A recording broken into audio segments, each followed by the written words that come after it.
Udah. Nih, Om ya. Jadi kami ini sedang berembuk nih karena merasa gelisah. Ya, merasa gelisah. Akhir-akhir ini kan atau dari kemarin lah ya. Pak Badrul ini jadi artis TV kemarin sebentar. Gitu ya. Iya, menyikapi tentang madu palsu. Nah, kami ceritanya ini peternak di Rangkas, ya, di Lebong.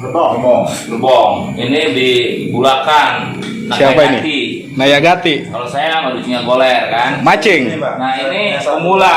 Dia ini pemburu karena aktif dia apa? Di Saya. organisasi apa? Apa namanya itunya Pak? Ilmi, Ilmi itu Ikatan Lebah Madu. bukan. inspirator lebah madu Indonesia. Nah, inspirator lebah madu Indonesia. Jujur akhir-akhir ini kami merasa gundah. Om Baru nanti Om Baru kita juga videonya ya. Gundah gulana gitu. Gundah gulana. Karena saya mengenal madu itu dari tahun 80-an. Umur saya 82 pohon. Wah, Maksudnya dari cerita. Nah, kemudian seingat saya nih dari sebelum SD segala macam itu saya sudah menjadi pemanen madu kan ya. Jadi tahu betul perjalanan madu, banyaknya seperti apa. Ya, saya tahu gitu. Jadi jujur karena kami sayang pada apa namanya nih? Penikmat madu, jadi khawatir madu direkayasa, maka kami ngumpul ingin mengedukasi. Itu dari saya ya. Nanti mungkin teman-teman yang lain juga memberikan masukan, input seperti apa. Yang jelas kami ingin memberikan sesuatu yang yang berhubungan dengan madu itu ya yang sebenar-benarnya madu yang diketahui asal usulnya, bukan hanya urusan jual beli dapat uang banyak, bukan. Karena konon kemarin kan sampai miliaran tuh kan, itu Poputu banyak banget kan, padahal itu adalah palsu. Uang semua itu. Dan sayang itu katanya eureun tuh proses hukumnya polisi. Wah ya neta, aduh lah gitu ge. Bahkan nih keluar kan sekarang. Iya katanya itu kayak gitu tuh. Aduh, saya bingung. Jangan sampai kita ada igap-igap ya kita mah ya. Ya, terima kasih ya. Madu asli, bukan madu murni. Dites dong. Ini ya. Nih. Iya, masa? Ini ada di sini ada madu hutan, nanti ada madu Cingagoler lagi OTW ke sini. Nanti disangka hoax ada kalau dicoba. Trigona gitu ya. Iya.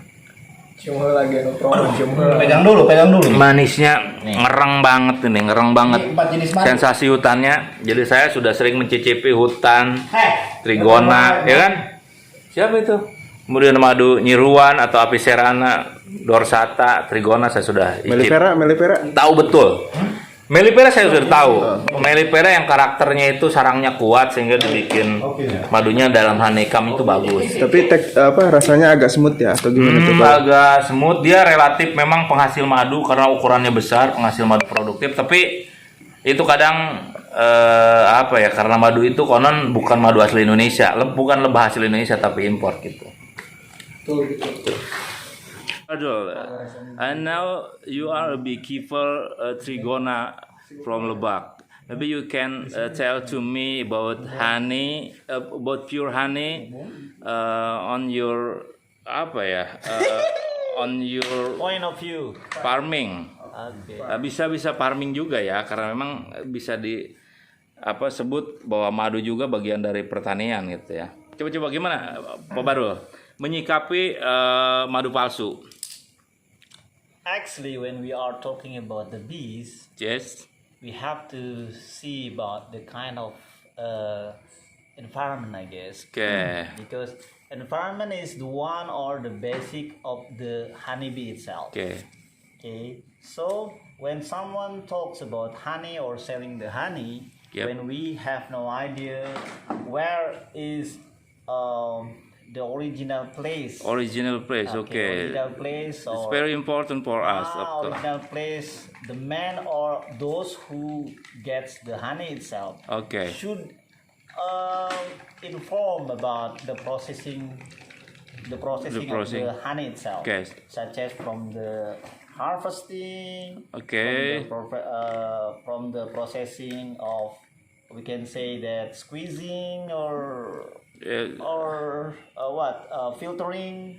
Okay. So many kind of the original things about honey should be informed to the others, Okay. and then should be clear about the original place Place. or where is the hunting itself, about Okay. the honey. Okay. So when someone say that about How to when someone say that it is from the hunting, how to we should harvesting? inform where is the forest, where is the place of the hunting itself, Okay. what kind of processing, because sometimes when someone try to hunt bees, Okay. wild bees, we can say that. Okay. So they Lebih cepat.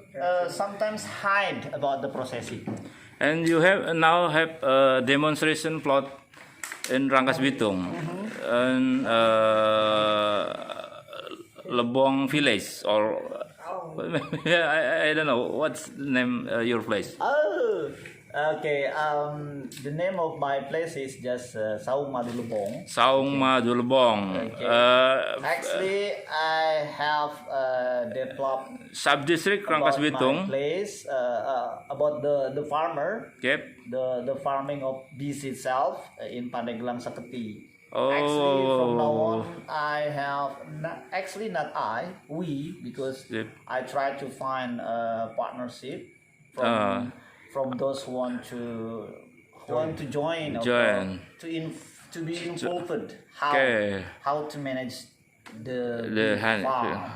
Okay, I think that's Because good practice. the original result from the bee, we know exactly that the pure honey Yes. is really hard to get amount or to get many or much. Okay. You know what I mean? Yep. So when someone try to sell honey and then they have so huge of amount of the bees Okay. itself, it can be questioned. Okay. Where is it from? Okay, thanks, Mr. Badrul. He's a farmer of Trigonas B or Yeah, B. Trigonas Okay, B. Trigonas B. Okay, thank you. Thanks you. Nanti saya coba translate ke bahasa Indonesia ya. Khawatir nanti yang nonton tidak bisa bahasa Inggris. Nanti saya coba translate. Udah. Jadi ini Pak Badrul ini memang agak lama di Inggris bagian pojok gitu ya. London nonjok agak ke pinggiran kali gitu. Agak nyungsep. Jadi memang dia bahasa Inggrisnya agak fasih memang gitu. Nanti saya coba translate. Jadi intinya bahwa madu asli itu ini tadi dijelaskan bahwa Pak Badrul ini punya lokasi, kalau bahasa saya demplot ya. Jadi dia di Rangkas Bitung itu ada di 2 tempat. Pertama di Lebong itu desanya tadi saya lupa. Kecamatan Rangkas Bitung, Cijoro Pasir ya. Itu berarti kelurahan ya. Nah, kemudian Pak Badrul menjelaskan bahwa madu asli itu harus jelas ya, jelas tadi kan. Where the source? Ya, bagaimana dari proses hunting kalau yang Pak Badrul lakukan, kemudian bagaimana proses panennya ya kan, sehingga bisa menghasilkan madu yang higienis. Itu kan harus jelas, sarung tangan dipakai dan sebagainya. Kemudian tadi juga menjelaskan terkait dengan pakan juga ya. Ini juga harus disiapkan gitu. Jadi Pak Badrul menekankan bahwa madu asli itu kan tadi harus diketahui sumbernya, kemudian dia ada barangnya gitu di situ gitu, bukan hanya urusan jual beli tadi kan, bukan hanya semata tentang penjualan tadi kan gitu. Nah, kita ini di sini tentunya maksudnya adalah untuk mengedukasi orang agar yang dikonsumsi itu benar-benar madu yang menyehatkan gitu kan, karena Quran menjanjikan kayak gitu bahwa madu itu adalah obat bagi penyakit bagi manusia yang menyembuhkan. Iya, begitu kira-kira ya. Dan penyakitnya tidak disebut satu persatu, mencret, diare atau apa enggak. Dan ternyata memang all kind of disease. Oke. Saya rasa itu obat kecuali maut. Ya. Bagian dari upaya kita ya. Yes. Oke, terima kasih.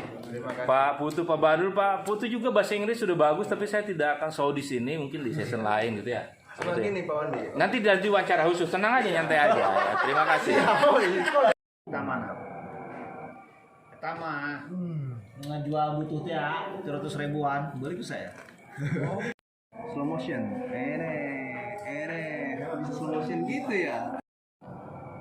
Itama. Hah?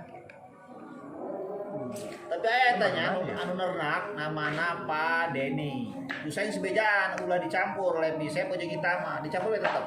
Atau Oke.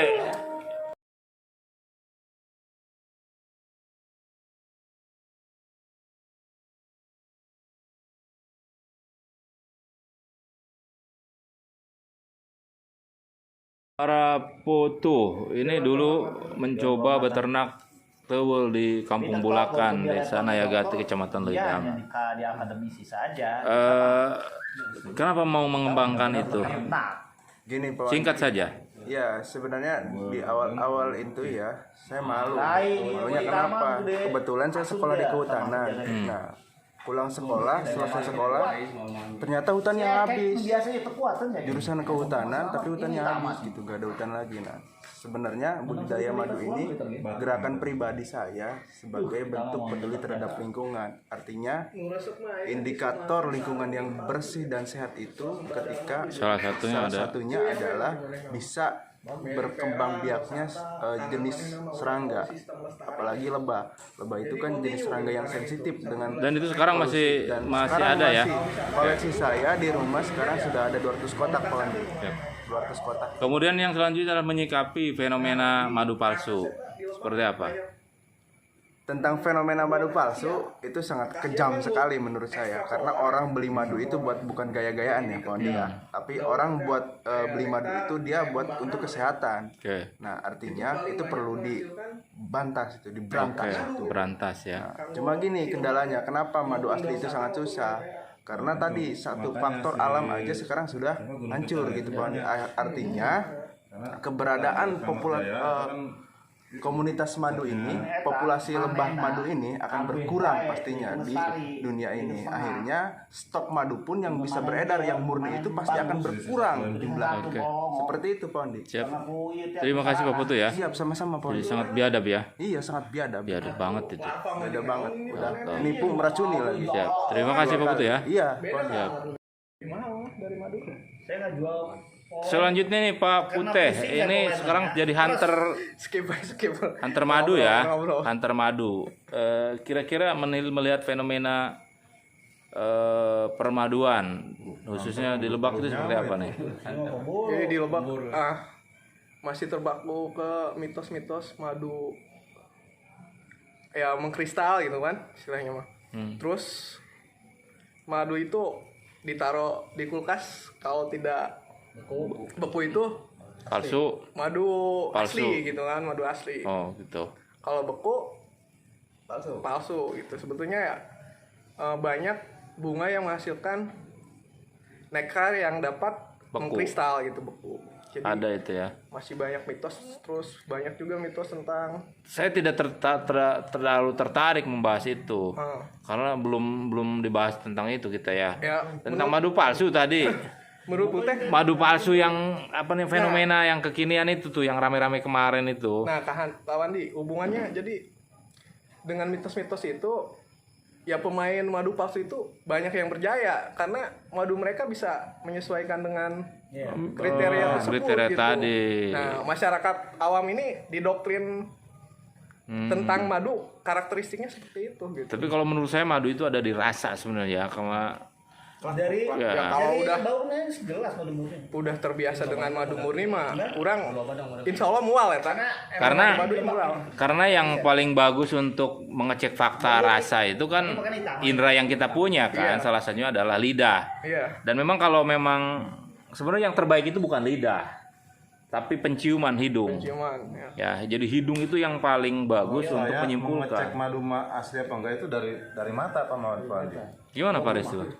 Kalau saya lihat prosesnya, maka itu asli, itu murni. Oke, jadi Mata makanya harus- adalah cara yang paling baik untuk membedakan mana madu asli dan mana madu. Oke, jadi harus diketahui asal usulnya. Betul. Nah, Seeing itulah is yang believing, Pak Wandi. Oke, jadi Kalau baik saya lihat, petaninya saya percaya. penjualnya itu harus jujur berarti Pak Aris ya. Betul, dan penjualnya juga sekarang kan sudah zamannya medsos, bisa diupload bagaimana Oke. prosesnya.